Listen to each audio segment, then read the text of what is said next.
বৃষ্টি থামলেও এখনো রাজধানীর বিভিন্ন সড়কে জমে আছে পানি, এতে ভোগান্তি পোহাতে হচ্ছে নগরবাসীকে।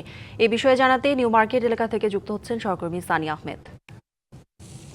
সানি, বৃষ্টি তো কমেছে অনেক আগেই, জলাবদ্ধতা রয়েছে কিছু কিছু জায়গায়, আপনি যেমনটা জানাচ্ছিলেন আগের খবরে। একটু বৃষ্টি হলে তো নিউ মার্কেটে জলাবদ্ধতা দেখা দেয়, তো এর মধ্যে নিউ মার্কেট বন্ধ ঘোষণা করা হয়েছে আমরা জানতে পেরেছি। এখন কি অবস্থা, আসলে ভোগান্তি নিয়ে জানতে চাই আপনার কাছে।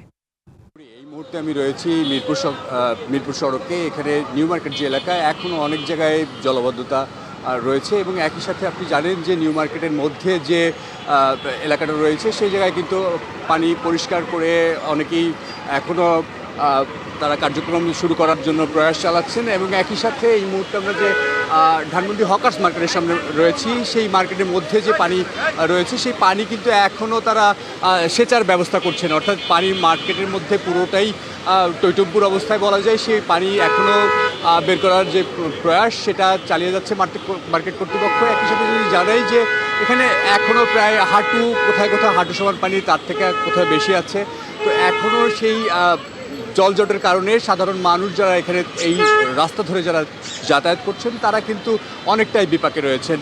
জলজটের কারণে যানজটেরও তৈরি হয়েছে এবং যে মন্থর গতিতে যে যানবাহনগুলো চলছে সেই সারাদিনের যে চিত্র নিচু এলাকাগুলোতে, সেই চিত্র কিন্তু এখনও নিউ মার্কেটে আগের মতোই দেখা যাচ্ছে।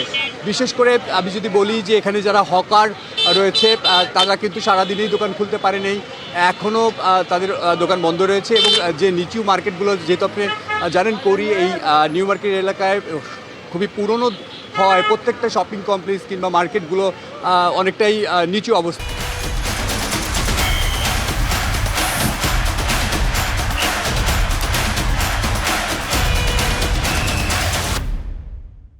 সেই প্রেক্ষিতেই প্রত্যেকটা মার্কেটেই আসলে যেহেতু এখানে প্রায় 4 ফিট বা তার কোথাও কোথাও তারও বেশি পানি এখানে জলাবদ্ধতা তৈরি হয়েছিল, সেই পানি কিন্তু মার্কেটের মধ্যে চলে যাওয়ায় বেশিরভাগ দোকানই আসলে বিপক্ষে পড়ছেন। তারা সেই দোকান কর্তৃপক্ষ এবং যারা এখানে কর্মরত যারা রয়েছেন তারা কিন্তু এখানে পানি নিষ্কাশনের ব্যবস্থা করছেন এবং সেই নিষ্কাশনের ব্যবস্থা হয়ে গেলেই হয়তো তারা এই পুরোপুরি দমে যে তাদের যে ব্যবসা, সেই ব্যবসার কার্যক্রম চালাতে পারবে। এই ছিল জলদুর্ভোগের সর্বশেষ তথ্য। সানি, ধন্যবাদ আপনাকে।